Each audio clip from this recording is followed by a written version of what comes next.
دور فٹم ہوا ایسے ہیرو کے، میرے والا بھی لاکھ لعنات ایسے ہیرو پہ۔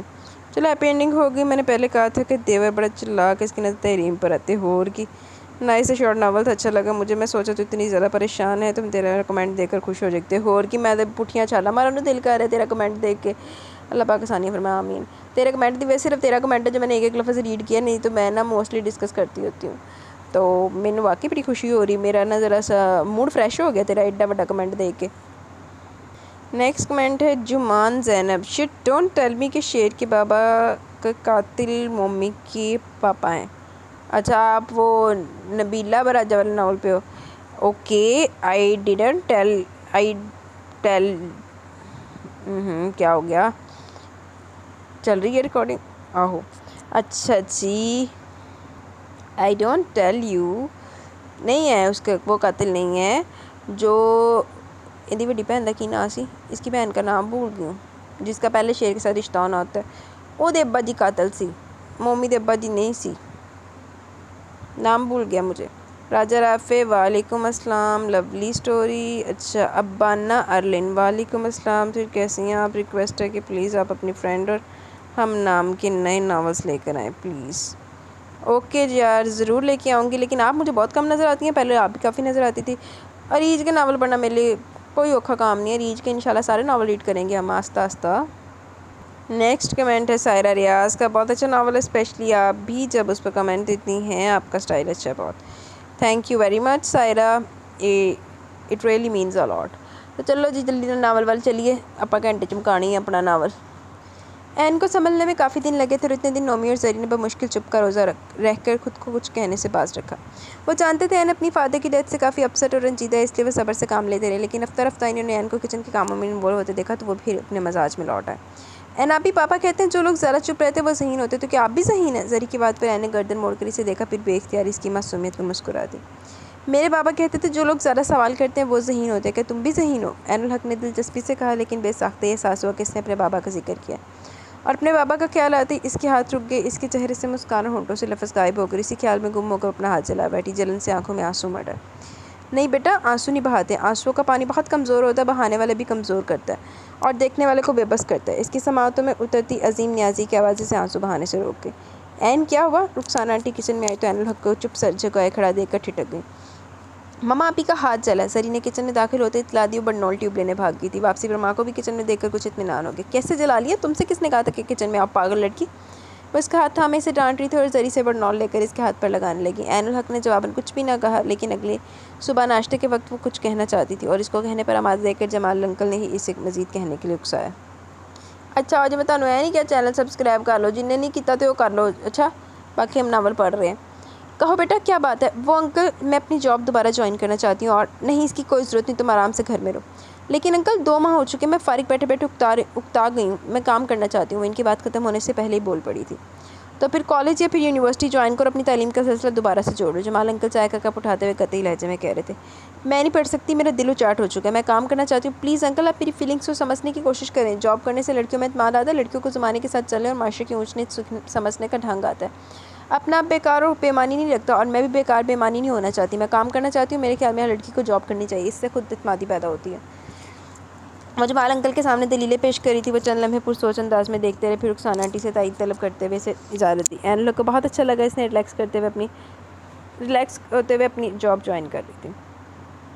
صحیح گل ہے، گھر بہ کے گندیاں سوچاں ہی جین چانیاں سی۔ یہ کیسی دیوانگی ہے فریدون، کیوں کسی اور کے دشمن ہوتے ہوتے اپنے دشمن ہو گئے؟ اسے اس قدر ڈرنک اور اسموکنگ کرتے دیکھ سائم نے اس کے سامنے ٹیبل پر دھری بوتل پیچھے کھسکا دی اور ساتھ ہی اس کو ڈانٹ بھی دیا۔ فریدون ابھی تک این الحق کے لگائے کے چرکے سے بلبلا رہا تھا، انتقام کی آگ میں جل جل کر اور بھی تڑپ رہا تھا۔ سائم یہ واپس کرو مجھے، اس نے بوتل کی طرف اشارہ کیا۔ آج این الحق نیازی اپنی روٹین لائف کی طرف لوٹ آئی اور اس نے آج اپنی ڈیوٹی جوائن کی ہے۔ سائم نے بوتل واپس کرنے کے بجائے اسے اطلاع فراہم کی۔ فریدون یکدم اپنی جگہ سے کھڑا ہو گیا۔ پھر اس نے سائم سے سوال کیا، لیکن اب وہ کافی سیکیور ہے۔ سائم ساری تفصیل جمع کر کے آیا تھا اور فریدون کے سامنے اگل رہا تھا۔ مطلب؟ اس نے پھر پوچھا۔ مطلب وہ ڈاکٹر جمال شاہ اور ڈاکٹر رخسانہ جمال کے ساتھ گاڑی میں آتی جاتی ہے، سارا وقت ہسپتال کے اندر ہوتی ہے اور بعد میں سارا وقت گھر میں رہتی ہے، اور اب یقیناً وہ کہیں بھی اکیلی نہیں جائے گی۔ ڈاکٹر جمال شاہ اس کے ساتھ ڈرائیور اور گاڑی بھیجا کریں گے۔ سائم کی اطلاعات اس کو کافی گہری سوچ میں مبتلا کری تھی۔ میں نے ایک فیصلہ کیا سائم۔ اس کی آواز اور انداز پر سائم چونک اٹھا اور پھر اس کا فیصلہ سن کر چکرا گیا۔ یہ کیا کہہ رہے ہو تم؟ اسے یقین نہیں ہے۔ ہاں سائم، میں اپنی آگ بجھانے کے لیے کچھ بھی کر سکتا ہوں، اس سے بہتر فیصلہ اور کوئی ہو ہی نہیں سکتا۔ اپنی پینٹ کی جیبوں میں ہاتھ پھنسائے وہ اپنے جوتے کی ٹو سے قالین کو ضرب لگانے کی کوشش کر رہا تھا۔ لیکن فریدون، یہ کیسے ممکن ہوگا؟ یہ ممکن ہوگا اور ضرور ہوگا۔ ایک بار عین الحق نیازی پر زندگی کا دائرہ تنگ نہ کر دوں تو میرا بھی نام نہیں۔ میں اسے اذیت کے دریا سے ہمکنار کروں گا۔ وہ پچھتائے گی اس دن پر جب اس نے فریدون ہاشمی کو انکار کیا، اور روئے گی اس دن، اس کھڑی اس لمحے کو جب اس نے فریدون ہاشمی پر ہاتھ اٹھایا تھا۔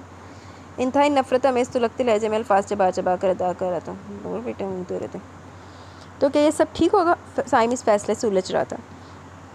ہاں سب ٹھیک ہوگا، اور میرا خیال ہے کافی سے بھی زیادہ ٹھیک ہوگا، کیونکہ عین الحق نیازی کے لیے جیسی اذیت، جیسی سزا میں چاہتا ہوں ایک رات کے چند لمحوں میں پوری نہیں ہوگی۔ اس کے لیے ایک لمبا عرصہ درکار ہے۔ وہ اپنی تمام باتیں، تمام پلاننگ اس کے گوش گزار کر رہا تھا۔ میں لگتا لانتی نے نا بیاہ کرندہ سوچ لے۔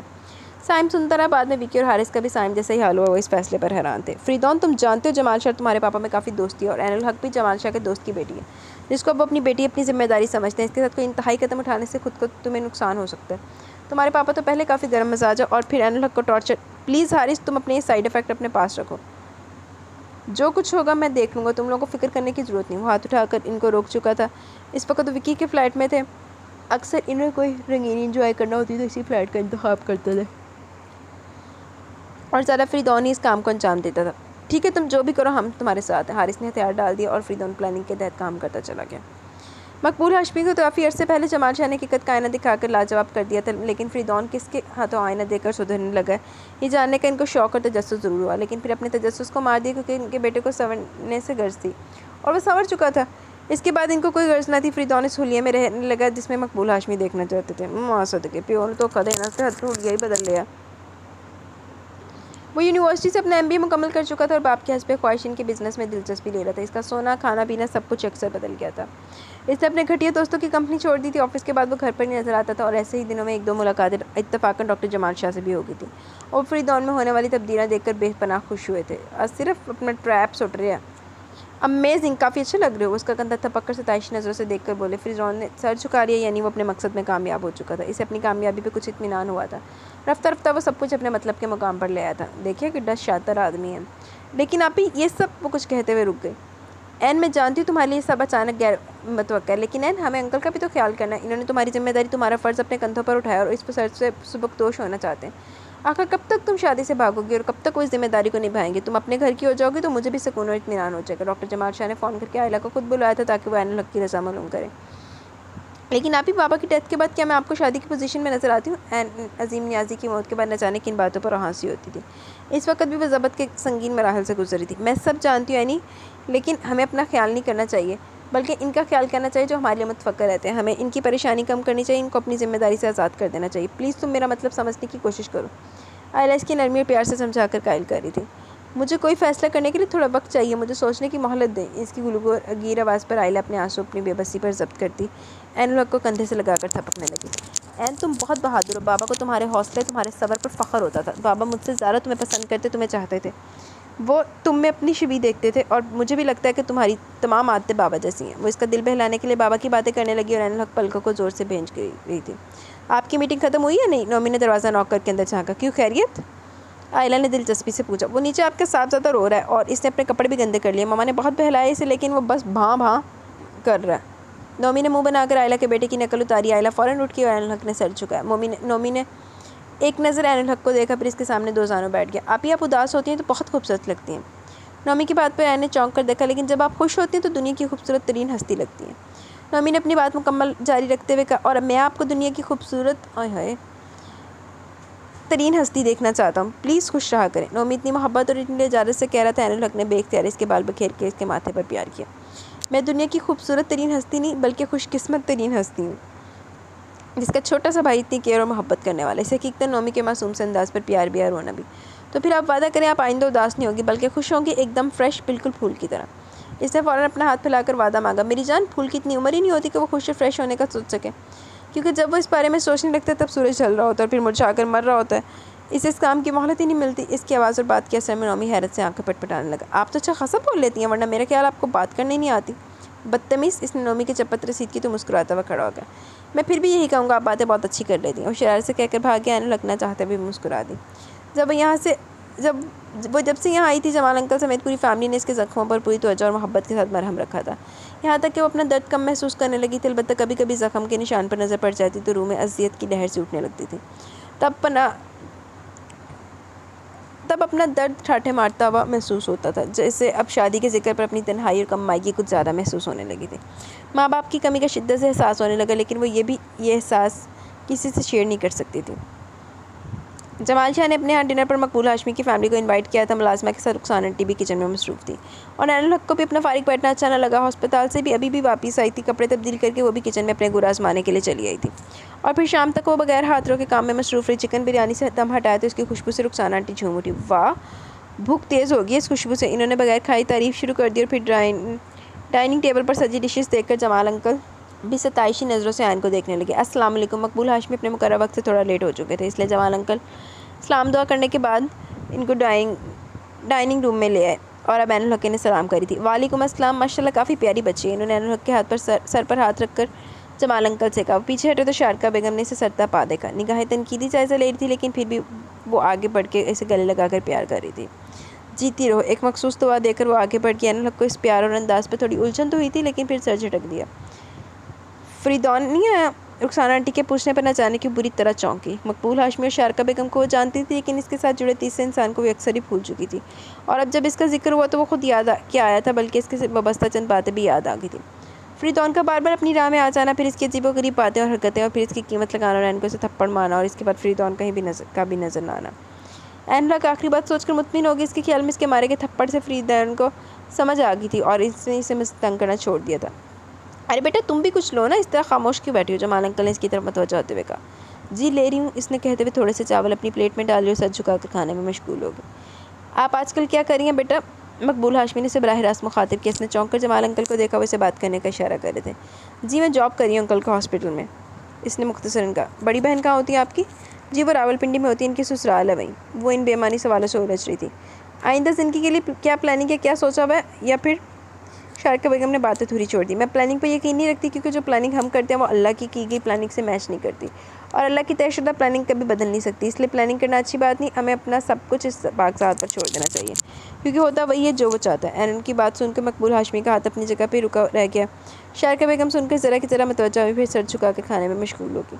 جمال انکل رخسانہ آنٹی کو ان کی بات سے اتفاق تھا، اور مقبول ہاشمی متفق ہونے کا سوچ رہے تھے۔ تھوڑی دیر بعد وہاں سے اٹھ کے نومی اور زریر کے بیڈ روم میں آ کر نیچے ان لوگوں کی محفل جمی رہی۔ این بی بی ہوش جا جا، تیرا رشتہ آیا۔ وہ دم بخود سے بیٹھی جمال انکل کو دیکھ رہی تھی، اسے اپنی سماعتوں پر دھوکا ہوا تھا۔ اگر تمہیں کوئی اعتراض ہے تو تم کہہ سکتی ہو، بہرحال مجھے یہ پرپوزل ہر لحاظ سے موزوں لگ رہا ہے۔ کافی اچھی فیملی ہے، چند خامیاں تھیں، لیکن رفتہ رفتہ وہ بھی ختم ہو رہی ہیں۔ مجھے اللہ تعالیٰ سے پوری امید ہے تم وہاں خوش رہو گی۔ جمال شاہ اس وقت روایتی ماں باپ کی سوچ اختیار کیے ہوئے تھے، ان کو بھی اپنی بیٹی کے لیے اچھے گھرانے اور اچھے لڑکے کی تلاش تھی۔ آج سے 3-4 ماہ پہلے یہ پرپوزل آتا تو بلا جھجک انکار کر دیتے، لیکن اب حالات اور واقعات دیکھ کر انکار کرنا غلط لگ رہا تھا۔ بہت سوچ سمجھ کر انہوں نے حامی بھرنے کا فیصلہ کیا، اور عین الحق کی رضا مانگی، جو اس پرپوزل کا سن کر دم بخود بیٹھی تھی۔ لیکن انکل اتنی جلدی؟ دیکھو بیٹا میں تم سے فوری جواب نہیں مانگ رہا، تم اچھی طرح سوچ کر مجھے جواب دے سکتی ہو۔ وہ لوگ بھی ہم کام اطمینان سے کرنا چاہتے ہیں، اور میں بھی اتنا اچھا رشتہ مس نہیں کرنا چاہتا۔ پھر بھی آخری فیصلہ تمہارا ہوگا، تم اب آرام کرو۔ شاباش۔ وہ اس کا سر پکڑ چلے گئے اور وہ اپنے حواسوں میں لوٹ آئے۔ فریدون ہاشمی سے شادی؟ اسے سوچ کر ہی جھرجھری آ گئی۔ لیکن یہ کیسے ہو سکتا ہے؟ میں ایک شرابی، ایک زانی، ایک بگڑے ہوئے شخص سے شادی کیسے کر سکتی ہوں، جس کا کھانا پینا بھی حرام اور جس کا سونا جاگنا بھی حرام، جو عورت کو بستر کی سلوٹ سے زیادہ اہمیت نہیں دیتا؟ میری زندگی اس کے ساتھ کیسے گزرے گی؟ وہ ان کے جانے کے بعد اپنے آپ سے جیسے ہم کلام تھی۔ میں کیا کروں میرے اللہ، میں کیا کروں؟ اس نے سوچوں سے منتشر ہوتے دماغ کو دونوں ہاتھوں سے جکڑنے کی کوشش کی، اور مسلسل سوچوں کے شکنجے میں رہنے کے بعد چوتھے روز اس نے جمال انکل کے سامنے اس پرپوزل پر انکار کر دیا۔ جمال شاہ کچھ بھی نہ کہہ سکے تھے۔ رخسانہ آنٹی نے عین سے بات کرنے کی کوشش کی تو انہوں نے بیوی کو بھی منع کر دیا۔ تمہیں عین کو کنونس کرنے کی کوئی ضرورت نہیں، جو اسے بہتر لگا اس نے کہہ دیا، اب ہم اسے اصرار کر کے آمادہ ہرگز نہیں کریں گے۔ دنیا میں لڑکوں کی کون سی کمی ہے جو ہم اس پر دباؤ ڈالیں؟ وہ اپنے کہے پر قائم تھے، انتہائی شرافت و سلیقے سے مقبول ہاشمی کے سامنے معذرت کر لی، لیکن مقبول ہاشمی کو یہ معذرت قبول نہ تھی، اور وہ رہ نہ سکے، اور انکار کے باوجود ایک ہفتے بعد دوبارہ سواری بن کر آ گئے۔ اپنے کرپٹ پتر واسطے ایڈی چنگی نوں لبدی پئی انہوں کی چاہیے انہوں نے بار بار ہی آنا۔ مقبول ہاشمی کا اسٹار بڑھ چکا تھا، شارکہ بیگم بھی اس اسٹار میں شوہر سے پیچھے نہ تھی۔ جمال شاہ چپ تھے، لیکن رخسانہ آنٹی نے فون کر کے آئلہ کو بلوا لیا اور ساری تفصیل بھی بتا دی۔ آئلہ اس قدر اچھے پرپوزل کا سن کر آنکھیں پھیلانے پر مجبور ہو گئی، پھر عین الحق کے سامنے جا پہنچی۔ یہ سب کیا تماشا عین الحق؟ اسی میں اچانک سامنے، وہ بھی اس موڈ میں دیکھ کر ٹھٹک گئی۔ پلیز اینی کیوں اپنی وجہ سے سب کو ٹینشن دے رہی ہوں؟ انکل تمہاری وجہ سے پریشان، اور آنٹی انکل کی وجہ سے پریشان ہو رہی ہیں۔ کم از کم تمہیں ان کے بارے میں تو سوچنا چاہیے۔ آئلہ کے تیور آج بگڑے ہوئے تھے۔ آخر ہوا کیا؟ آپ کہنا کیا چاہتی ہیں؟ وہ بیڈ سے اتر کے ان کے قریب آ گئی. آئلہ اس کے کمر کے بیچوں بیچ کھڑی تھی. تم نے فریدون ہاشمی کے پرپوزل سے انکار کیوں کیا جبکہ تمہیں پتہ بھی ہے کہ پہلے بابا اور اب انکل تمہارے لیے کتنے پریشان ہو چکے ہیں؟ پھر تمہاری جاب کی وجہ سے پہلے کتنے لوگ اپنے قدم پیچھے ہٹا چکے ہیں. ایسی سچویشن میں اگر ایک مناسب اور اچھا رشتہ ہے تو تم اسے بھی ٹھکرا رہی ہو. اور تم یہ بھی جانتی ہو کہ مقبول ہاشمی انکل کے فرینڈ ہے. اگر وہ اس پرپوزل پر حامی بھر رہے ہیں تو کچھ سوچ کر ہی بھر رہے ہیں نا. میرا ہاتھ بھی ایاز کے ہاتھ میں انہوں نے تھمایا تھا. بھلے میری ساتھ اچھی نہ صحیح لیکن میرا شوہر تو اچھا ہے نا. اگر فریدون ہاشمی میں تم نے کوئی برائی دیکھی تو برائی کس میں نہیں ہوتی. چھوٹی چھوٹی باتوں کو لے کر بڑے بڑے مسائل نہیں پیدا کرنے چاہیے اور نہ ہی اپنے قریبی عزیزوں کو فکر میں مبتلا کرنا چاہیے. آئلہ شاید تپی ہوئی تھی. اینو لگ اس کی باتیں سنتی رہی, اپنے آنسو اپنے دل پر گراتی رہی. آئلہ کے بہت زیادہ بول چکنے کے بعد اس نے تمام ہتھیار ڈال دیے اور اپنا آپ داؤ پر لگا دیا. لاکھ دی لعنت ادھر دی بہن تے جڑی یہ نہیں پوچھ رہی کہ تینوں مسئلہ کی اپنی چولا ماری جا رہی, اپنی چولا ماری جا رہی. میں فریدون ہاشمی سے شادی کے لیے تیار ہوں, وہ کہہ کر وہاں سے جا چکی تھی. ہائے ہو گیا بیاہ. پھولوں سے سجی سیج پر عین الحق دلہن بنی بیٹھی تھی. ایک ماہ سے شادی کی تیاریاں ہو رہی تھی اور ان تیاریوں نے اسے ذہنی طور پر تھکا ڈالا تھا. اور آج شادی کے دن تو وہ کچھ زیادہ ہی تھک چکی تھی. عجیب عجیب رسمیں, عجیب عجیب آوازیں اور طرح طرح کے لوگ جمع تھے جن کو وہ جانتی تک نہ تھی. لیکن پھر بھی ان لوگوں کے ساتھ تصاویر اور مووی بنوانے کا کام انجام دینا پڑا اور اس کے پہلو میں بیٹھا فریدون ہاشمی ہر شوخی شرارت سے عاری تھا. بالکل خاموش سنجیدہ وہ تمام رسموں میں موجود تھا اور عین الحق کے 2 گھنٹے کے انتظار کے بعد بھی وہ نہیں آیا. ابھی تک وہ یوں ہی بیڈ پر کسی مورتی کی طرح سجی بیٹھی تھی. اپنے کمر میں درد محسوس کر رہی تھی. اس نے ان 2 گھنٹوں میں اس کمرے کا تفصیلی جائزہ لیا, ایک ایک چیز کو بغور دیکھا اور ان چیزوں کو وہ ازبر بھی کر چکی تھی لیکن وہ آنے کا نام نہیں لے رہا تھا. تھکن سے چور چور وجود کو بستر کی نرمی طلب ہونے لگی اور اس طلب نے نیند کا آنچل اس کی پلکوں پر لہرانا شروع کر دیا. وہ نیند میں گم ہو رہی تھی جب دروازہ کھلنے کی آہٹ پر چونک کر بیدار ہوئی. یوں محسوس ہوا جیسے دروازہ پاؤں کی ٹھوکر سے کھولا گیا. بغیر وجہ کے عین الحق کا دل دھڑک کر اسے کنفیوز کرنے لگا. ہتھیلیوں کا اضطراب وہ مٹھیاں بھینچ کر روکنے لگی. اسے فریدون سے کوئی ڈر خوف نہیں تھا, نہ وہ کوئی بہت شرم و حیا کے غلبے میں تھی, لیکن پھر بھی دل کوئی الگ سا راگ گلا رہا تھا. اس کی دھن ہی نہ ڈالی تھی مگر اسے اس دھن سے دوبارہ چونکنا پڑا. دروازہ جس ٹھوکر سے کھولا گیا تھا اسی سے بند کیا گیا. اس نے بے اختیار سر اٹھا کر دروازے کی اور دیکھا اور پھر دماغ چکرا گیا. اس کے کانوں میں جوان انکل رخسانہ آنٹی کی آواز اور الفاظ گونجنے لگے تھے. جس فریدون ہاشمی کو تم نے اسپتال میں دیکھا تھا وہ فریدون آج کے فریدون کی ایک پرانی پرچھائی ہے. جس آج کا فریدون کل کے فریدون سے بالکل مختلف ہے. وہ اپنی بری عادات چھوڑ چکا ہے. اس نے اپنی غلطیوں سے کنارہ کر لیا. وہ پچھلی باتوں سے توبہ کر چکا, وہ بدل گیا ہے. اب وہ ایک اچھا انسان ہے اور ہمارا خیال ہے کہ تم ایک اچھے انسان کے برے ماضی کو اس کے اچھے زمانہ حال پر ترجیح نہیں دو گی بلکہ اچھائی میں اس کا ساتھ دو گی, اس کی حوصلہ افزائی کرو گی. تمہیں اپنے آپ پر اعتماد ہونا چاہیے, ہم پہ بھی. تہاڈے اعتماد کر کے کی حاصل ہویا؟ سب تو پہلے تے آئلہ نوں دہائے نا انہوں چھتر مارے پھڑ کے بھین اپنی نوں لعنتی نوں. اس کے سماعتوں میں محفوظ یہ الفاظ اس کو یہ چند گھنٹوں کے لیے خوش کمان کر کے نہ چاہ کر بھی وہ ان الفاظ پر یقین کرنے کو تیار ہو گئی تھی اور اب اپنی بصارت پر یقین کرنے کو تیار ہو رہی تھی. رفتہ رفتہ وہ اس کے قریب آ بیٹھا اور عین الحق نے یقین کی وادی میں قدم رکھ دیا. اسے احساس ہو چکا تھا کہ وہ دھوکہ کھا چکی ہے. اب کچھ بھی مٹھی میں نہیں رہا, سب اختیار و دھوکے باز حاصل کر چکا ہے. اور یہ احساس ہوتے اس نے پلکوں کو جھکا کر گردن بھی خم کر لی اور ہاتھوں کا اضطراب ختم کر دیا. دل کی دھڑکن بھی کہیں مدھم ہوتی چلی گئی, ہر طرف سناٹا اترنے لگا. پیو گی؟ اس نے گلاس میں چھلکتا وہ ناگوار مشروب عین الحق کو پیش کیا. وہ فریدون کے مضبوط ہاتھوں میں تھمے گلاس اور گلاس میں ڈولتے مشروب کو دیکھ کر سرد ہو گئی اور انہی سرد نظروں سے دیکھا. وہ بھی اسے ہی دیکھ رہا تھا. کیوں اب یہ بھی اچھی نہیں لگ رہی؟ اس کی نظروں میں استہزاء تھی. اس نے اپنے لب بھینچ لیے. ایسے کیوں دیکھ رہی ہو؟ دل نہ بھی چاہے ایک بار پی کر تو دیکھو, زندگی کا ذائقہ سیکھ لو گے, ایک بار منہ تو لگاؤ. اس نے گلاس عین الحق کے ہونٹوں سے لگانے کی کوشش کی. اس نے برداشت کی حد پار کرتے ہوئے ایک دم ہاتھ سے گلاس دور چھٹک دیا. چٹاخ! آئے ہائے ہائے, کنوں پیا؟ فریدون کے بھاری ہاتھ سے اس کی آنکھوں کے سامنے اندھیرا چھا کر فریدون کی آنکھوں میں لہو تھا. لاکھ لعنت, لاکھ لعنت, لعنت بے شمار. ذلالت کی انتہا کر دوں گا اگر تم نے میری کسی بات سے انحراف کیا تو. اسے دوپٹے کے باوجود بالوں سے پکڑ چکا تھا. تو ہے ہی ذلیل, تو ذلالت دی انتہائی کرنی ذلیل بغیر تھا. ذلالت کے سوا میں تم سے اور کوئی امید ہی کب رکھتی ہوں. وہ بھی اپنی زبان کو نہ روک پائی. اس نے ایک اور تھپڑ اس کے منہ پر دے مارا. میرے سامنے اف بھی کرو گی تو زبان کھینچ لوں گا تمہیں. اب وہی کرنا جو میں چاہتا ہوں, جو میری مرضی ہوگی, سمجھی تم؟ غصے سے گراتے فریدون کے لب و لہجے اور نگاہوں میں آگ دہک رہی تھی. اس نے جھٹکے سے اس کے بالوں کو چھوڑا تو بغیر متوازن ہوتی بیٹھ کر ان سے ٹکرا گئی. درد کی شدید لہر اس کے دماغ میں پھیل گئی. وہ اٹھ کر دوسرا گلاس تیار کرنے لگا, دوبارہ بیڈ پر آ گیا. جانتی ہو آج تم میرے بستر پر موجود ہو؟ کافی دیر خاموشی میں لمحے سے ہی رکھ گئے تو فریدون کی طنزی آواز نے اس کی خاموشی کو توڑ ڈالا. جانتی ہوں, لیکن تم شاید یہ بھول رہے ہو کہ تمہارے بستر پر عین الحق نہیں, عین الحق ہاشمی موجود ہے. تم مجھے سڑک کنارے سے قیمت دے کر خرید کر نہیں بلکہ سینکڑوں لوگوں کی موجودگی میں کلمے پڑھ کر اپنی عزت بنا کر لائے ہو. تم نے اپنے اور میرے درمیان کے فاصلے کو مٹانے کے لیے حلال اور جائز رشتے کی راہ اپنائی ہے. ہمارے درمیان حرام نہیں ہے اور اب مجھے تمہارے بستر پر موجود ہونے سے کوئی شرمندگی نہیں. تم میرے شوہر اور میں تمہاری بیوی ہوں. اور shut up, just shirt up. وہ ہاتھ میں پکڑے گلاس کو عین الحق کے اوپر اچھال کر ایک دم چیخ اٹھا۔ حقیقت کائنہ بہت کڑوا اور شفاف تھا، وہ غصے سے پاگل ہونے کو تھا۔ عین الحق کی اس ناگوار مشروب سے بھیگ کر بری طرح چنچنا اٹھی تھی، اس کے اعصاب تن گئے تھے۔ تم وہی عین الحق ہو جس کو میں اپنے بستر پر سجانا چاہتا تھا۔ میں وہ عین الحق نہیں ہوں، وہ عین الحق کنواری تھی، باپ کے نام سے جانی جانے والی۔ یہ عین الحق شادی شدہ اپنے شوہر کے نام سے جانی جانے والی مسز فریدون ہاشمی۔ وہ ایک دم بپھر گیا اور اس نے تھپڑوں سے عین الحق کو نڈھال کر ڈالا تھا۔ وہ اس وقت کسی وحشی، کسی جنگلی، کسی وحشی سے کم نہیں لگ رہا تھا۔ اس نے عین الحق کے چند گنے چنے خوابوں کو مٹی کا ڈھیر بنا دیا تھا، اس کی خواہشوں، اس کے ارمانوں کو رون ڈالا تھا۔ وہ اپنی نئی زندگی کی ایسی شروعات پر صبر و ضبط کا گھونٹ پی کر رہ گئی۔ ایدا دی لعنت اونوں بھیجنا اپنی بھین نوں، وڈی نوں، لاکھ دی لعنت اودی زندگی تے، انہیں زندگی خراب کر دی بھین دی۔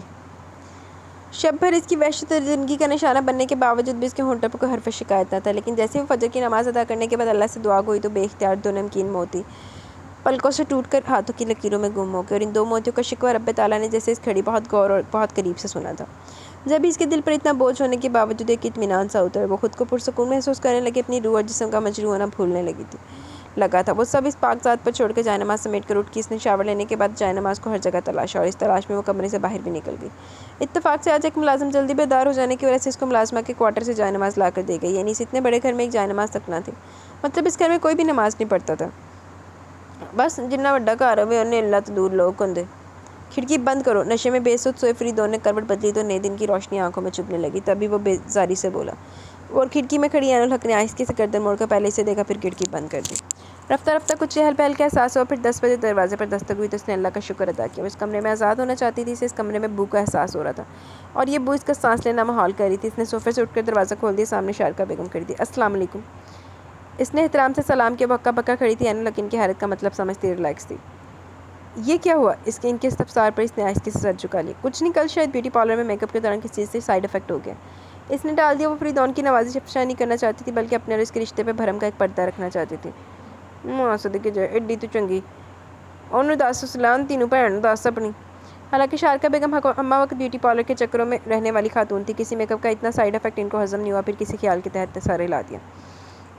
تم کپڑے تبدیل کر کے تیار ہو جو، زری اور نومی تمہارا ناشتہ لے کر آ رہے ہیں، ان کا فون آیا تھا۔ وہ کہہ کر پلٹ گئی۔ عین الحق دروازہ بند کر کے پلٹی تو فریدون کو باتھ روم میں گھستے دیکھا، پھر وارڈروب سے ایک ہلکا کاٹن کا سوٹ نکال کر پہن لیا۔ فریدون کوئی بھی بات کیے بنا شاور لے کر تیار ہوا اور کمرے سے نکل گیا، لیکن سینوں کے قریب ہی شارکا بیگم نے گھیر لی۔ یہ سب کیا ہے فریدون؟ عین الحق کا چہرہ دیکھا تم نے؟ اس کے لہجے میں تشویش اور خفگی تھی۔ کیا ہوا اس کے چہرے کو؟ وہ انجان بن گیا۔ پلیز مجھے ٹالنے کی کوشش مت کرو، میں جانتی ہوں کہ تم نے کچھ کیا ہوگا۔ اس کو مزید غصہ آ گیا۔ سوری مام، شاید غصے میں ہاتھ اٹھ گیا تھا۔ وہ لاپرواہی سے کھڑا اپنے بالوں کو انگلی سے سلجھا رہا تھا۔ لاکھ لعنت ہے، لاکھ لعنت، کدی لاپرواہی، کدی غصے دے وچ اپنے آپ نے شوٹ بھی کر لبے کرتا۔ ہاتھ اٹھ گیا تھا؟ تمہیں خیال نہیں ہے کہ ایک رات کی دلہن اور گھر میں کتنے مہمان ہیں، پھر ابھی ولیمے کی رسم بھی باقی، لوگ دیکھیں گے تو کیا سوچیں گے؟ اور تمہیں پتہ ہے کہ اگر تمہارے باپ کو اس بات کا علم ہوگا تو وہ حشر اٹھا دیں گے۔ پلیز مام، آج میں بہت سرشار ہوں، مجھے ڈسٹرب مت کریں۔ وہ بیزاری سے ہاتھ اٹھا کر ان کو روک چکا تھا۔ شارکا بیگم جھنجھلا گئی۔ فریدون نیچے چلا کے زری اور نومی ناشتہ لے کر آئے تو آئلہ بھی ساتھ تھی، لیکن تب تک فریدون ناشتہ کر چکا تھا۔ آئلہ کو جان کر کچھ حیرت ہوئی۔ اینی، کیا کوئی بات ہوئی تم دونوں کے درمیان؟ آئلہ نے اس کا ہاتھ تھام لیا۔ این کا دل ایک لمحے کو پگھلا، پھر پگھلتے پگھلتے پتھر بن گیا۔ وہ اپنے درد کو دل میں دبا گئی۔ آئلہ انی ہو گئی سی، نظر نہیں آندی پئی اینوں کہ بھین دے منہ تے جڑے نقش نگار بنے، لعنتی عورت۔ نہیں، ایسی کوئی بات نہیں، آپ فکر مت کریں، سب ٹھیک ہے۔ وہ سر کو کچھ جھکائے ہوئی تھی تاکہ چہرے پر نقش فریدون کی دیوانگی کو چھپا سکے۔ حالانکہ اس نے تھوڑا میک اپ کر کے اس نقش و نگار کو چھپانے کی حتی المکان کوشش کی تھی، اور لوگ اس کے جھکے چہرے کو شرم پر محمول کرتے رہے۔ شام کو ولیمے کی رسم میں بھی وہ یوں ہی سر جھکائے ہوئے تھے۔ رخسانہ آنٹی اور جمال انکل بہت دعاؤں سے نواز رہے تھے۔ آہو، ایک باری بھی انہیں منہ نہیں نہ چکیا، ایڈے تسی لعنتی تے بے پرواہ لوگ ہو نا، چول جیئے نہ ہوئے تھے۔ اور بے اختیار ان کی دعاؤں نے اسے اپنے بابا کی کمی شدت سے احساس دلایا، اور اس وجہ سے احساس کے ذریعے سے ماحول سی کٹ گئی۔ این تمہیں فریدون لینے آیا بیٹا، تیار ہو جاؤ۔ وہ ولیمے کے بعد 2 دن اپنے میکے جمال انکل کے گھر آئی ہوئی تھی۔ ایتھے بھی منہ تے ماسک لگا کے آئی سی نا، شکل بدلا کے آئی سی، یا منہ نیواں رکھ کے بیٹھی رہی جتنے دن رہی، لعنتی لوگ۔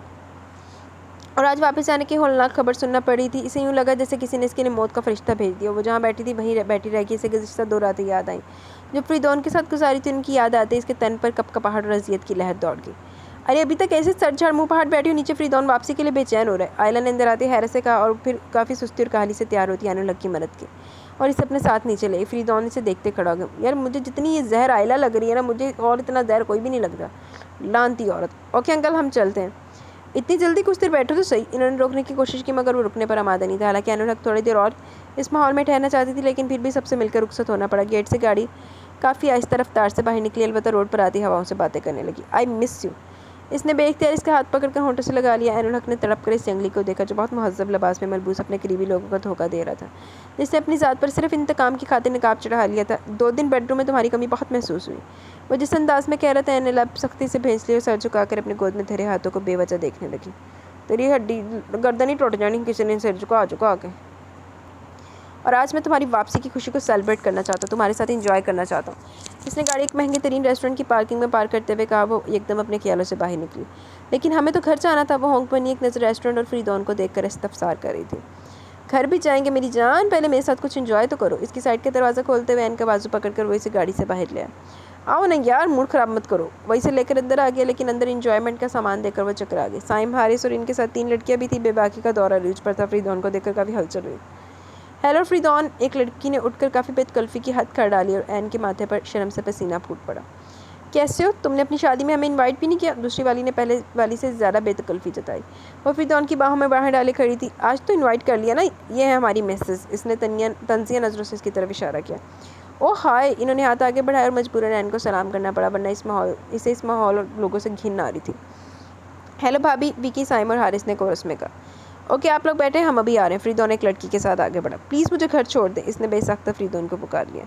گھر جانا ہے تو آدھا گھنٹہ انتظار کرو، میں آدھے گھنٹے تک آ جاؤں گا. اوپر روم میں جا رہا ہوں. وہ کہہ کر چلا کہ رحم کو اپنا آپ بھی غلاظت میں لوتھڑا ہوا لگ رہا تھا. اسے اپنے آپ سے وحشت ہونے لگی. لاکھ لعنت اصلان طب بغیرت تے.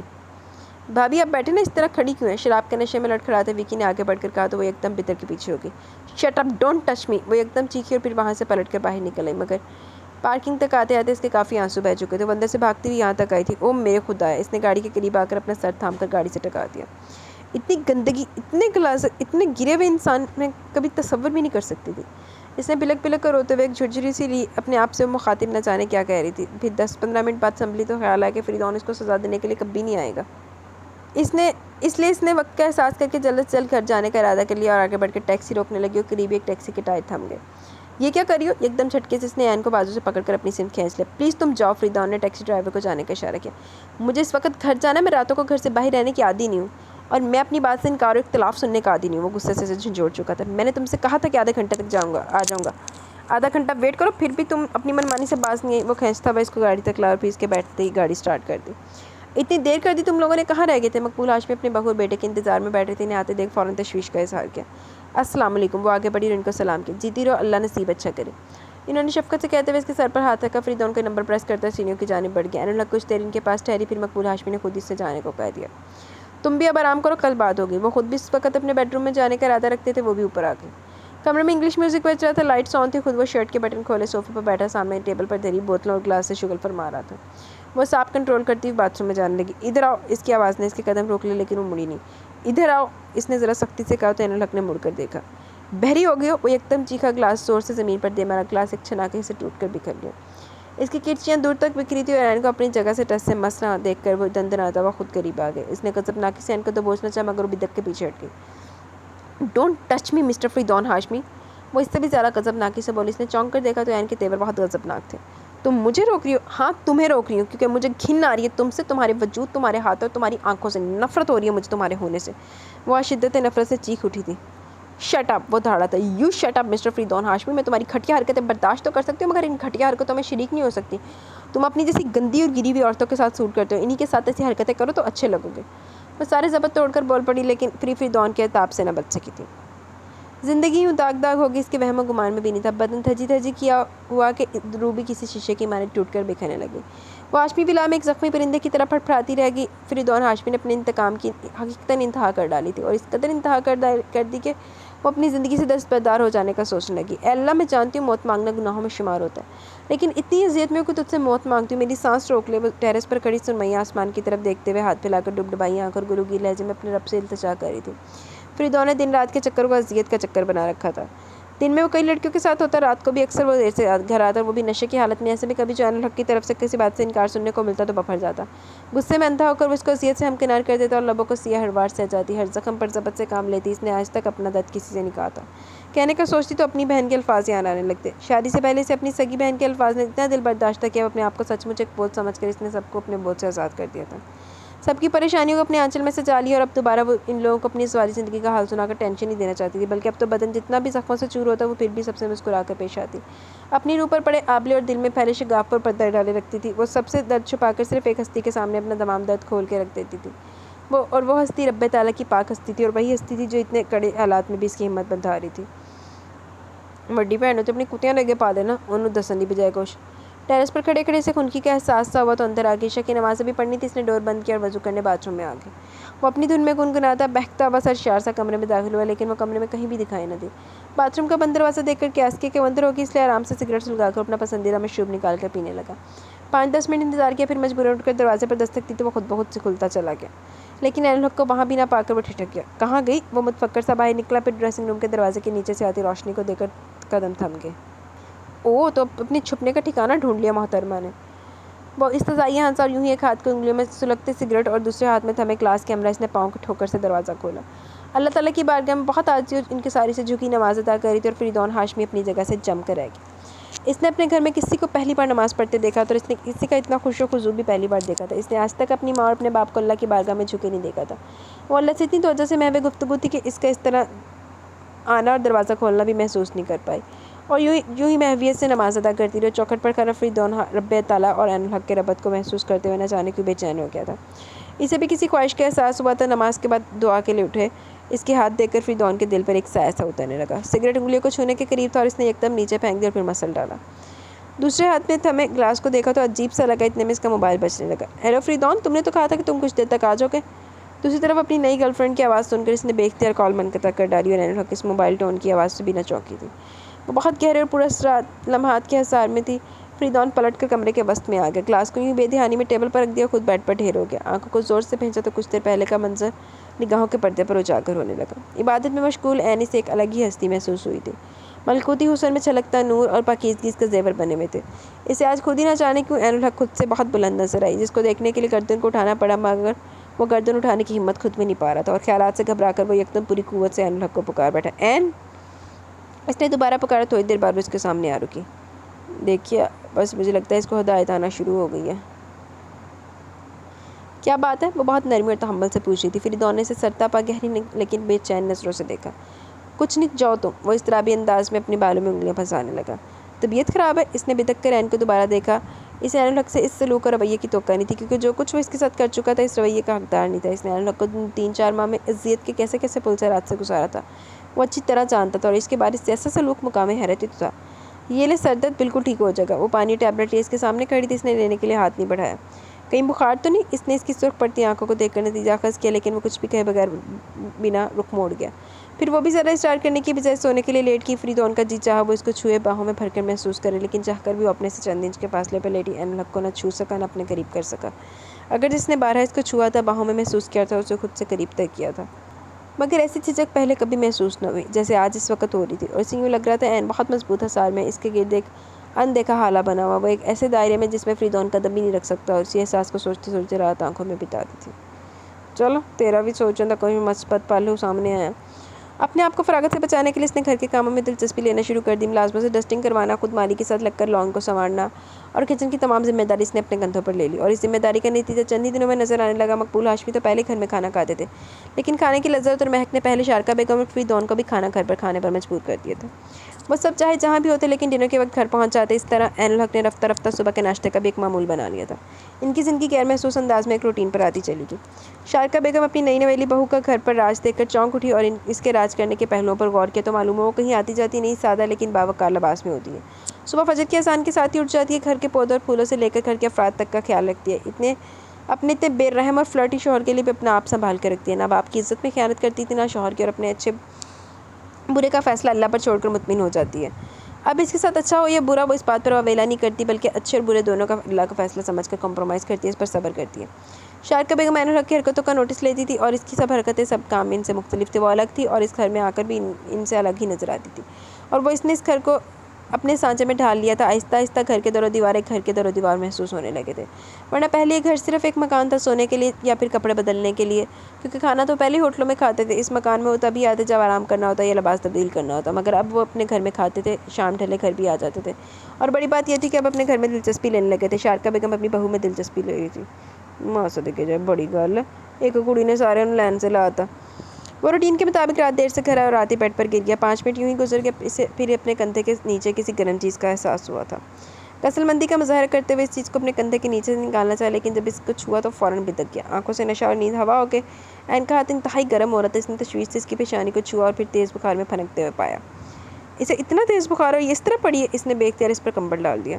این وہ اس کا گال تھپکتے ہوئے متفکر سا, کہیں سے بھی لاپرواہ, بے رحم و ہٹ درن فریدون نہیں لگ رہا تھا, بلکہ وہ بہت احساس مند اور چاہنے والا فریدون نظر آ رہا تھا. چند ثانیے اس نے عین کو بخار میں بے سود دیکھا, پھر لپک کر باہر نکل کر اپنی گھبراہٹ میں اس نے مقبول ہاشمی شارکا بیگم کو بھی نیند سے جگا دیا. خیریت؟ وہ اپنے گاؤن کی ڈوری باندھ رہے تھے. نیند میں آنکھوں میں نیند کا غلبہ تھا. شارکا بیگم بھی مشکل کھڑی دکھائی دے رہی تھی. وہ پاپا, عین کو بہت تیز بخار ہے, وہ ہوش میں نہیں ہے. فریدون کے چہرے پر ہوائیاں اڑ رہی تھیں. تم نے ڈاکٹر کو بلایا؟ نہیں, بہت زیادہ گھبرایا ہوا تھا. تو پھر دیکھ کیا رہے ہو, ڈاکٹر کو فون کرو. انہوں نے اجرت میں کہہ کر قدم آگے بڑھا دیا. فریدون فون ملانے لگا. مبارک ہو مسز ہاشمی, آپ دادی بننے والی ہیں. ڈاکٹر کی اطلاع پر وہ لوگ حیرت اور خوشی کی ملی جلی کیفیات میں گھر گئے تھے. وہ اس خبر کی توقع ہی نہیں رکھتے تھے. اچانک اس خوشخبری نے ان کو عجیب احساس سے دوچار کر دیا. مقبول ہاشمی بیوی سے الگ جا کر تنہا گوشے میں جائے نماز بچھا کر اللہ کا شکر ادا کرنے لگے. شارکا بیگم کو بھی اس خبر نے اندر ہی اندر کافی خوش کیا. شاید ان کو امید ہو چلی تھی کہ اب فریدون کے روزے شب بدل جائیں گے اور وہ تمام الزام سے آزاد ہو جائیں گے. اور فریدون ابھی بھی کمرے کے بیچوں بیچ کھڑا عین الحق کو دیکھے جا رہا تھا. اسے اپنی کیفیت سمجھ میں نہیں آ رہی تھی. رات لمحہ لمحہ بیت رہی تھی اور فریدون ڈھیلے ڈھالے انداز میں قدم اٹھاتا عین کے بالکل قریب آ بیٹھا. ڈاکٹر نے انجیکشن دیے تھے اور صبح تک ہوش میں آ جانے کا کہا تھا. تم بہت غلط کر رہی ہو عین, بہت غلط. اس نے عین کے ہاتھ کو تھاما, پھر یکدم اضطراری انداز میں چھوڑ کر باہر نکل گیا. بیٹا تیری پٹھی گنتی شروع ہو گئی, ہن تو انسان دا بچہ بنے گا بہت جلد. تم پیچھے ہٹو, میں کر لیتی ہوں. شارکا بیگم نے اسے کھانا ٹیبل پر لگانے سے روکا, لیکن اس نے انکار کر دیا. چھوٹوں کا فرض ہے کہ وہ بڑوں کی خدمت کرے. لیکن بیٹا تمہاری طبیعت خراب ہے, تمہاری آنٹی ٹھیک کہہ رہی ہے, تم بیٹھ جاؤ. مقبول ہاشمی کی مداخلت پر شارکا بیگم نے چونک کر دیکھا. مقبول ہاشمی پہلی مرتبہ یوں نرمی سے ان کا ذکر کر رہے تھے, ورنہ کافی عرصے سے مقبول ہاشمی اور شارکا بیگم میں بات چیت بند تھی. میں بالکل ٹھیک ہوں, مجھے آرام کرنا اچھا نہیں لگتا. وہ ٹیبل پر برتن سے جا رہی تھی. اتنے میں فریدون آ کے وہ کچھ الجھا نظر آ رہا تھا اور وہ یہ کیفیت کافی دنوں سے محسوس کر رہا تھا. آج زیادہ تھکے ہوئے لگ رہے ہو, مقبول ہاشمی نے محبت سے کہتے ہوئے بیٹے کے شانے پر ہاتھ رکھ کے دبایا. نہیں ایسی کوئی بات نہیں, بس یوں ہی سر درد کر رہا. وہ ایک نظر عین الحق کو دیکھ کر اپنی پیٹ پر جھک گیا. آؤ کچھ دیر باہر چلتے ہیں. کھانا کھانے کے بعد اس کے پیچھے کچن میں آ کے عین بری طرح ٹھٹک گئی اور مشکوک نظروں سے اس کو سر تپا دیکھا. وہ کافی ڈھیلے ڈھالے انداز میں کھڑا تھا, مگر وہ اس پر اعتبار نہیں کر سکتی تھی. جو انتقام لینے کے لیے خود کو مکمل بدل کر دکھا سکتا تھا, وہ اس کو ذلیل و خوار کرنے کے لیے موڈ بھی بدل سکتا تھا. آئی ایم سوری, میں کہیں نہیں جا سکتی. ہاتھ میں پکڑا دہی کا باؤل فریج میں رکھنے لگی. پلیز صرف تھوڑی دیر کے لیے, اونلی 60 منٹس. 60 منٹس تو کیا, میں اونلی 60 سیکنڈس بھی آپ کے ساتھ نہیں جا سکتی, اور ویسے بھی آپ کے ساتھ جانے والی اور بہت ہیں, کسی کے ساتھ بھی چلے جائیں. وہ کافی عرصے سے اپنے اور فریدون کے درمیان حائل ہونے والی خاموشی کے بعد سے فریدون کو اب تم کی بجائے آپ کہنے لگی تھی. لیکن میں تمہارے ساتھ جانا چاہتا ہوں, تم میری فیلنگ سمجھنے کی کوشش کیوں نہیں کرتی ہو. اس نے بازو سے پکڑ کر اسے اپنے سامنے کر لیا. عین نے اپنے بازو چھڑانے کی کوشش کی تو فریدون نے اسے ایک دم باہوں میں جکڑ لیا. جس انسان کی کوئی فیلنگ ہی نہ ہو, میں اس کو سمجھنے کی کوشش ہی کیسے کروں. اس نے کہتے ہوئے سر جھکا لیا. یعنی تمہاری نظر میں بے حس اور احساس سے آ رہی انسان ہوں. اس نے سختی سے عین کا چہرہ تھوڑی سے پکڑ کر اونچا کیا. جواب میں وہ چپ رہی اور پلکوں کو بھی جھکائے رکھا. بولو نا, کیا سمجھتی ہو مجھے. وہ اس کے گرد باہوں کا گھیرا تنگ کرتے ہوئے بولا. پلیز چھوڑ دے مجھے. وہ بات کو ٹال لی تھی, لیکن فریدون ٹال مٹول کے موڈ میں نہیں تھا. میرے ساتھ چل رہی ہو نا, وہ انتہائی آہستگی سے بولا. عین الحق کو اس کی قربت, اس کے لہجے, اس کے حصار سے پہلی بار پسینہ ہے. نہیں. وہ ابھی بھی نفی میں گردن ہلا رہی تھی. مجھ پر اعتبار نہیں ہے نا, اس لیے. ہاں, وہ بھلا انکار کیوں کرتی, صاف کہہ دیا. لیکن میں چاہتا ہوں تم مجھ پر اعتبار کرو. وہ اس کے اتنے قریب کبھی نہیں ہوئی تھی کہ وہ اسے اتنے غور سے دیکھ سکتا ہے, کیونکہ رات کو جب وہ قریب ہوتی تھی وہ نشے میں ہوتا تھا. اس کی نگاہوں کا محبت نے عین کو حقیقتاً کنفیوز کر دیا. پلیز چھوڑ دے مجھے, ابھی چائے بنانی ہے, انکل انتظار کرے ہوں گے. وہ پوری قوت لگا کر اس کے حلقے سے نکلی. میں تمہارا گاڑی میں انتظار کر رہا ہوں, چائے بنا کر آ جاؤ. وہ مڑ کر چلا گیا, لیکن عین کی اس کے ساتھ نہ گئی. وہ بہت دیر تک اس کا انتظار کرتا رہا. تو اور کہ تیرے وغیرہ گند نہ جاوے, ہوں تو سدھر گیا, سانوں کی پتہ تو ڈرامے کر رہے ہیں, صحیح سدھر گیا, صحیح کر رہی ہے. تو وہ ڈیزرو ہی نہیں کرتے کہ تم پہ کوئی ٹرسٹ کرے. بھائی ٹرسٹ ایشوز اپنی جگہ, تو پھر گندے یارا دوستہ چلائیے میں انہوں. میں پاگل ہو چکا ہوں وکی, میں پاگل ہو چکا ہوں. میرے حواسوں پر سوار ہو گئی. میں نے تو اسے چھوڑ دینے کا سوچا تھا, لیکن وہ تو مجھے صاحب اولاد کرنے چاہیے. میں اسے چھوڑ بھی نہیں سکتا. میں پاگل ہو چکا ہوں, مجھے اس کے سوا کوئی بھی چیز اچھی نہیں لگتی. میں ہر جگہ, ہر منظر پہ اسے دیکھنے لگا ہوں. وہ فلور کشن پہ بیٹھا دونوں ہاتھوں میں سر تھامے ایک دم پھٹ پڑا. بس یار یہ پل دو پل کا نشہ اتر جائے گا. ابھی تجھے اس کے ساتھ رہتے ہوئے دن ہی کتنے ہوئے, رفتہ رفتہ اپنا سر کھو دے گی.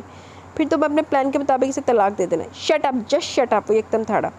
تمہیں اس کے بارے میں اس بےہودہ انداز میں بات کرنے کا کوئی حق نہیں. وکی نے حیرت اور تعجب امیز نگاہوں سے فریدون کو دیکھا جو کل تک خود اس کے بخیے ادھیڑتا تھا, آج اس کے بارے میں کسی اور کے الفاظ برداشت نہیں کر پا رہا تھا. تو پھر مان لو کہ اب وہی عمر بھر کے لیے تمہاری بیوی اور تمہیں ابھی اسی کے ساتھ عمر گزارنی ہے.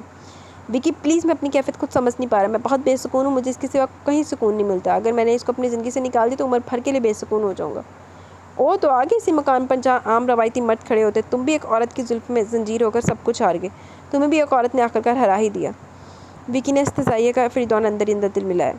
یہی تو بات ہے وکی, اس نے مجھے زلف میں زنجیر نہیں کیا, اس نے مجھے دوسری لڑکیوں کی طرح اپنا آپ نہیں سونپا, اس نے مجھے اولیت نہیں دی, اور میں اس کے سامنے سب کچھ کیوں ہار گیا ہوں, اس بات کا خود مجھے بھی اندازہ نہیں ہے.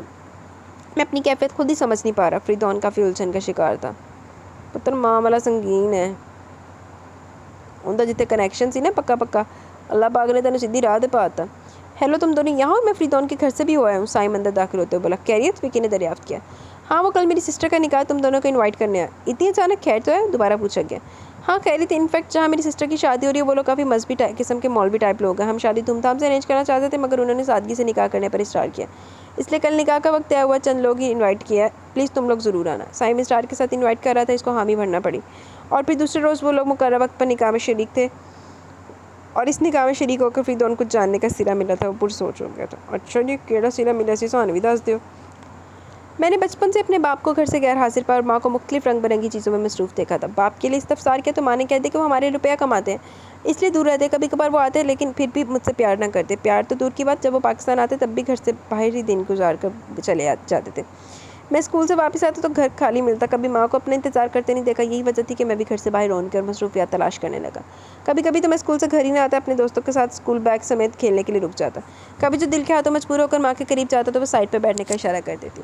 صوفے پہ بیٹھو, میری ساڑی خراب ہو جائے گی. ان کے اس جملے سے اس کی ساڑی تو بچ جاتی مگر میرا دل خراب ہو جاتا تھا. اور پھر میرا دل خراب ہوتا چلا گیا. اپنی ماں کو اور ان کی کمپنی کی عورتوں کو دیکھ کر ہی مجھے احساس ہوا کہ عورت جتنی جلدی زیور, میک اپ اور لباس اتارنے کا پہننے کا کام کرتی ہے, اتنی جلدی عزت بھی اتار کر دوبارہ بھرم کے لیے پہن لیتی ہے. اور اس بات کا تجربہ میں نے پہلی بار 17 سال کی عمر میں کیا. اپنی کلاس والوں کو گھر لا کر اس کے ساتھ وقت گزارا, اور پھر مجھے یہ تعلق برا لگا کیونکہ اس میں اثر نہیں تھا. اس لیے جب میری کلاس والوں نے دوبارہ ایک روز مجھے آفر پیش کی تو میں نے وہ آفر ٹھکرا دی کیونکہ مجھے یہ کام اچھا نہیں لگا تھا. تب میرے دوست وکی نے بتایا کہ وہ اتنی خوبصورت نہیں تھی, اس لیے مجھے اچھی نہیں لگی ہوگی. اور اگلی بار میں نے ایک خوبصورت تفریح کا انتخاب کیا. نئی جوانی اور منفرد پرسنالٹی کا اثر اتنا تھا کہ کوئی بھی لڑکی میری پیشکش کو رد نہیں کر سکتی تھی. اور پھر خوبصورت لڑکی کے ساتھ بھی مجھے مزہ نہیں آیا. اس طرح میں ایک کے بعد ایک لڑکی کے ساتھ وقت گزار کر وہ چیز تلاش کرنے لگا جو ایک عورت میں ہونی چاہیے تھی, اور جو ایک عورت میں ہوتی ہے مگر وہ چیز مجھے مل کر نہ دے رہی تھی. اس طرح میرا ایکسیڈنٹ ہوا اور میرے ساتھ اس روز بھی ایک لڑکی تھی. وہ میری یونیورسٹی فیلو تھی. میں نے یونیورسٹی میں اور اپنے دوستوں میں اس کی بہت باتیں سنی تھی کہ بہت الگ قسم کی لڑکی ہے, کسی کے ہاتھ نہیں آتی اس لیے اپنا ہاتھ بڑھا دیا اور وہ آٹومیٹک آ گئی. ایکسیڈنٹ کے روز وہ بھی زخمی ہوئی. میری ماں کو معلوم ہوا تو میرے باپ کے غصے سے بچنے کے لیے انہوں نے اس لڑکی کو دوسرے ہاسپٹل ایڈمٹ شفٹ کروا دیا. پھر بھی میرے باپ کو پتہ چل گیا, وہ میری ماں سے بہت متنفر ہوئے تھے اور ان کو طلاق دینے کا بھی سوچنے لگے. پھر میں نے ہسپتال میں اس لڑکی کو دیکھا جو پہلے نرس تھی لیکن اب میری بیوی ہے. فریدون مسلسل اپنی داستان سنا رہا تھا اور بہت پرسکون انداز میں بیٹھے سن رہے تھے. چلو فریدون سنالا جنوں سنانی شاید تینوں ہدایت آئی وے. بے دہتیانو, تم نے نرس سے شادی کا فیصلہ کیوں کیا؟ کہ محبت ہو گئی تھی؟ نہیں, مجھے محبت نہیں ہوئی تھی. وہ ان کے اندازے کے مطابق دوبارہ گفتگو کا سلسلہ جوڑ چکا تھا. مجھے اسے دیکھ کر کسی انوکھے پن کا احساس ہوا تھا. اس کی آواز میں ایسا سحر تھا کہ پورا دن میں اسے سوچتا رہا. پھر میں اسے بھول گیا, لیکن دوبارہ جب وہ نظر آئی میں اسے بھلا نہ سکا کیونکہ میں اس میں کچھ تھا, کچھ ایسا جس کی مجھے تلاش تھی, اور وہ مجھے محسوس بھی ہو گیا کیونکہ میں نے اس کا نام پوچھا تھا اور اس نے انکار کر دیا. اس کے انکار نے مجھے سمجھا دیا کہ اس لڑکی کے اندر بہت کچھ ہے. میں اس کو اپنے قریب کر کے کھوجنا چاہتا تھا, اس لیے اسپتال سے ڈسچارج ہو کر بھی اسے کھوجنے کا خیال نہ چھٹک سکا اور اپنے دوستوں سے باہمی مشورے کے بارے سے ملنے گیا اور اس کی سڑک کنارے قیمت لگا رہی اور جواباً اس نے قیمت بتا دی لیکن تھپڑ کی صورت میں. اور تب میں چونک گیا. مجھ پر اطلاق ہوا کہ مجھے کس چیز کی تلاش تھی, اور وہ چیز تھی نسوانی انا, یعنی ترہیت, عزت نفس, غیرت. اور یہ سب میں نے پہلے کبھی نہیں دیکھا کیونکہ میرا آج تک واسطہ ہی ان عورتوں سے پڑا تھا جو ان چیزوں سے آ رہی تھی. میں نے اسے تھپڑ کو محسوس کیا اور ساتھ یہ بھی محسوس کیا وہ میری حد سے زیادہ انسلٹ بھی کر چکی ہے. اس انسلٹ کا احساس ہوتے میں وہاں سے چلا گیا مگر بعد میں میرے دوست نے اور میری ماں نے مجھے اس انسلٹ کا اتنا احساس دلایا کہ میں انتقام پر آمادہ ہو گیا. میں اسے ایک رات کے لیے اغوا کر کے چھوڑ دینا چاہتا تھا، مگر انہی دنوں اس کے باپ کی ڈیتھ نے میرے ارادوں کو بدل دیا۔ میں اس کے لیے ایک الگ سزا تجویز کرنے لگا۔ اس کو سزا دینے کے لیے میں اسے شادی کرنے کا سوچنے لگا۔ یہ شادی اتنی آسانی سے ممکن نہیں تھی کیونکہ وہ سب میرے اعتبار سے واقف تھے۔ اس کے انکل جانتے تھے میرے پرپوزل کو قبول کرنا ذرا مشکل تھا، اس لیے میں نے اپنے طور طریقے بدل دیے، سانچے میں ڈھل گیا جیسا ان کو چاہیے تھا، لیکن پھر بھی اس لڑکی نے انکار کر دیا۔ اب کی بار حقیقتاً میری غیرت، میری مردانگی پر اس کا انکار گراں گزرا۔ اپنے لیے ہر بار اس کی زبان پر انکار دیکھ کر مجھے اچھا نہ لگا۔ وہ مجھ سے دوستی نہ کرتی، نہ سی کم از کم شادی کے لیے تو ہاں کر دیتی، لیکن پھر بھی میں نے اپنے پیرنٹس کو دوبارہ جانے کے لیے مجبور کر دیا۔ میری ماں کو معلوم تھا کہ میں انتقام کے لیے ایسا کروں، لیکن میرے باپ کو احساس تھا کہ میں اس کو پسند کرتا ہوں، محبت کرتا ہوں، اس لیے بار بار ان کو بھیج رہا ہوں، اور وہ اپنے بگڑے ہوئے بیٹے کے سودے جانے کی خوشی میں سب کچھ بھی کر سکتے تھے۔ اور پھر ایسا ہی ہوا، وہ میرے گھر میں بیاہ کرا کے میں خوش تھا اور اس خوشی کو دوستوں کے ساتھ سیلیبریٹ کر رہا تھا۔ ڈرنک اور اسموکنگ عروج پر تھی، اپنے پلان کی کامیابی کچھ کم بھی تو نہ تھی، اور اسی کامیابی کے احساس میں چور چور میں اپنے کمرے میں گیا۔ اس کا رویہ مجھے آپے سے باہر کر گیا، لیکن اس قدر اذیت دینے کے بعد بھی میں نے اپنی آنکھوں سے اس کی آنکھوں میں آنسو نہیں دیکھے تھے، بلکہ وہ الٹا میرے گھر کو سنوارنے لگی، میرے ماں باپ کی عزت کرنے لگی، مجھے احساس دلائے بغیر میرا بھی خیال کرنے لگی۔ حالانکہ میں اس کے احساس کا حقدار نہیں تھا، کیونکہ میں اسے اذیت دیتا تھا۔ کسی عورت کے لیے اذیت کیا کم ہوگی کہ اس کا شوہر پہلے دوسری عورتوں کے ساتھ رات گزار کر اس کے پاس آتا ہے، لیکن پھر بھی میں نے اس کے ماتھے پر کبھی دکھ اور فکر کی شکن نہیں دیکھی۔ اور ایک روز مجھے دیکھ کر علم ہو گیا کہ اس کے ماتھے پر شکن کیوں نہیں ہوتی، کیونکہ وہ عبادت بھی کرتی تھی، اللہ سے اپنا رشتہ اور رابطہ بحال رکھتی تھی، اور میں جان گیا کہ اسے کس سپورٹ حاصل ہے۔ میں نے آج تک اپنے گھر میں کسی کو نماز پڑھتے نہیں دیکھا تھا، اس لیے اس کو نماز پڑھتے دیکھ کر میرے دل کی حالت گہر ہونے لگی تھی۔ پھر میں چوری چھپے لاشعوری طور پر اس کے قریب رہنے کی کوشش کرتا، پھر وہ پریگننٹ ہو گئی۔ میرے گھر والے خوش تھے، وہ بھی مطمئن تھی، یعنی وہ بھی ماں بننے کے لیے تیار تھی۔ اس کے ذہن و دل آمادہ تھے، مگر میں آمادہ نہیں تھا۔ میں نے اسے اس کام سے روکنا چاہا، مگر روک نہ سکا، اور میں ایک بیٹی کا باپ بن گیا۔ کہتے کہتے فریدون کا لہجہ کانپنے لگا اور آنکھوں میں آنسو جھلملانے لگے، گردن جھکائے بیٹھا، وہ بہت نادم لگ رہا تھا۔ جس روز میری بیٹی پیدا ہوئی، میں اس روز بھی ایک لڑکی کے ساتھ ایک ہوٹل کے کمرے میں تھا۔ اتفاقاً مجھے انکل جمال نے دیکھ لیا، اور وہ کچھ بھی کہے سنے بغیر میری بیٹی اور اپنی بیٹی کو ہسپتال سے سیدھا اپنے گھر لے گئے۔ میرا جانا تو کیا، میرے ماں باپ کا جانا بھی روک دیا۔ وہ کہتے ہیں ہم نے ان کو دھوکہ دیا تھا، لیکن میں ان کو کئی بار بتانے کی کوشش کر چکا کہ میں نے ان کو دھوکہ دینے کی کوشش کی تھی، دھوکہ دیا نہیں ہے، کیونکہ جس لڑکی کو پانے کے لیے میں نے اپنا آپ ایک سانچے میں ڈھال لیا، اس کو چھوڑ کر محسوس کر کے میں سچ مچ اس سانچے کا ہو کے رہ گیا ہوں۔ ہاں، میں نے اس عورتوں سے تعلق نہیں توڑا تھا، نہ جانے کیا بات ہے کہ میں ان عورتوں کے ساتھ وقت گزارتا ہوں تو ٹھیک رہتا ہوں، لیکن جب اپنی بیوی کے پاس ہوتا ہوں تو میرے اندر پیاس پڑنے لگتی ہے۔ میں ایک لڑکی کے ساتھ ایک بار ٹائم پاس کرتا ہوں، لیکن اپنی بیوی کے ساتھ ہر رات ہوتا ہوں، پھر بھی سیراب نہیں ہو پاتا۔ میں ان عورتوں کے پاس جاؤں تو رات گزرنے کا پتہ بھی نہیں چلتا، اور جب اپنی بیوی کے پاس آتا ہوں تو فوراً سو جاتا ہوں۔ رات بہت بڑی لگتی ہے، ایسا کیوں ہے؟ وہ سر اٹھا کر ان سے سوال کر بیٹھا۔ وہ مسکرا دی اور اپنا انداز نشست بدلتے ہوئے ٹھہرے ہوئے لہجے میں گویا بھی، بیٹا ایک بات بتاؤں، کیا کبھی سمندر نے ساحل کو سیراب کیا؟ ان کے جواب میں موجود سوال سے الجھا گیا۔ یقیناً سمندر نے ساحل کو کبھی سیراب نہیں کیا ہوگا، کبھی اس کی پیاس، اس کی تشنگی نہیں مٹائی ہوگی، کیونکہ اگر وہ اس کی پیاس مٹا دے تو ساحل سمندر کے سنگ رہنا ہی چھوڑ دے۔ اسی طرح تمہاری بیوی بھی سمندر ہے، وہ تمہیں سیراب کرتی ہے، لیکن اتنا سیراب نہیں کرتی کہ بعد میں تم اس کی طلب ہی نہ کرو۔ دیکھو بیٹا، ہمیں ایک اچھا کھانا اچھا لگتا ہے، اگر ہم اسے تھوڑا کھائیں گے تو ہمیں دوبارہ بھوک لگے گی، اور اگر پیٹ بھر کے کھائیں گے تو دوبارہ اس کھانے کی طرف دیکھنے کو بھی دل نہیں چاہے گا۔ ایسے تم دوسری عورتوں سے پیٹ بھرتے ہو اور دوبارہ دیکھنا بھی نہیں چاہتے۔ اور رہی بات رات بھر جاگنے کی اور اپنی بیوی کے پاس جانے کی، تو یہ بھی واضح کر دیتا ہوں کہ جب ایک انسان کانٹوں پر بستر پر لیٹا ہو، وہ بھلا کیسے سو سکتا ہے؟ ظاہر ہے رات بھر جاگے گا اور سزا پائے گا، اور اپنی بیوی کے پاس آ کر تمہیں ایک پھولوں سے سجا بستر ملتا ہے، سکون ملتا ہے، نیند تو لازمی آئے گی، کیونکہ نیند کانٹوں پر نہیں پھولوں پر آتی ہے۔ وہ ششتر سا بیٹھا ان کی بات کی گہرائی میں ڈوب چکا تھا، یکدم جیسے وہ سناٹے میں آ گیا تھا۔ بیٹا فرق ہے حرام اور حلال اور حرام کا۔ حلال انسان کو مطمئن اور سربلند رکھتا ہے، حرام انسان کو بے سکون کر کے پچھتاوے کی دلدل میں دھکیل دیتا ہے۔ تم نے تمام عمر حرام میں گزاری، لیکن کوئی تمہیں بدل نہ سکا، اور کچھ عرصہ حلال کے ساتھ گزار کر تم اپنا سب کچھ بدلنے پر مجبور ہو گئے، بغیر کسی کے کہے تم اپنے آپ کو بدلتے چلے گئے۔ یہی اثر ہے جائز اور ناجائز کا۔ ناجائز کام تباہ و برباد کر دیتا ہے، جائز کام سب کچھ سنوار دیتا ہے۔ تم بھی سنور چکے ہو، اور اگر تمہارے اندر سنورنے کی کوئی کمی ہے تو اپنے رب تعالیٰ سے رشتہ بحال کرو، اپنا حال کہو، رحم مانگو، وہ غفور و رحیم ہے، سب معاف کر دے گا۔ انہوں نے فریدون کے اندر چھپے سب سوالوں کو اکسا کر اجاگر کیا اور اس کے سب سوالوں کے جواب تحمل سے دیے۔ میں اپنی بیوی سے شرمندہ ہوں، میں اپنے آپ کو معافی کے قابل نہیں سمجھتا، میں نے اسے بہت اذیت دی ہے۔ تم نیکی کی راہ پر آ جاؤ، وہ ساری اذیت بھول جائے گی، اور نیک عورت کبھی بھی شوہر کے حوالے سے دل میں میل نہیں رکھتی۔ وہ ان کے بات کے اثر میں اور بھی نادم ہو رہا تھا، اور پھر بہت دیر بعد ان سے اجازت لے کر نکل گیا۔ مقبول ہاشمی کو جب معلوم ہوا کہ عین الحق نے دوبارہ نرسنگ جاب جوائن کر لیا، وہ غصے میں تل ملاتے ہوئے فریدون کے کمرے میں، مگر قدم باہر ہی تھم گئے۔ وہ سامنے جائے نماز بچھا کر نماز ادا کر رہا تھا، انہیں اپنی آنکھوں پر یقین نہیں آ رہا تھا، فریدون اور نماز کی حالت میں۔ اس کو بہت دیر یوں ہی بت بنے گزر گئی۔ فریدون نے دعا مانگنے کے بعد ان کے سامنے آ کھڑا ہوا۔ میں عین کو لینے جا رہا ہوں، آپ چلیں گے؟ اس کی آواز پر وہ چونکے، ان کا غصہ نہ جانے کہاں جا سوئے، وہ کچھ بھی نہ کہہ سکے۔ نہیں، تم جاؤ، وہ آہستگی سے بولے۔ مما کہاں ہیں؟ وہ باہر نکلتے ہوئے بولا۔ تم دن میں کہاں تھے؟ میں پروفیسر محمد علی کے گھر پر تھا، فریدون اطمینان سے جواب دیتا ان کے ساتھ سیڑھیاں اتر رہا تھا۔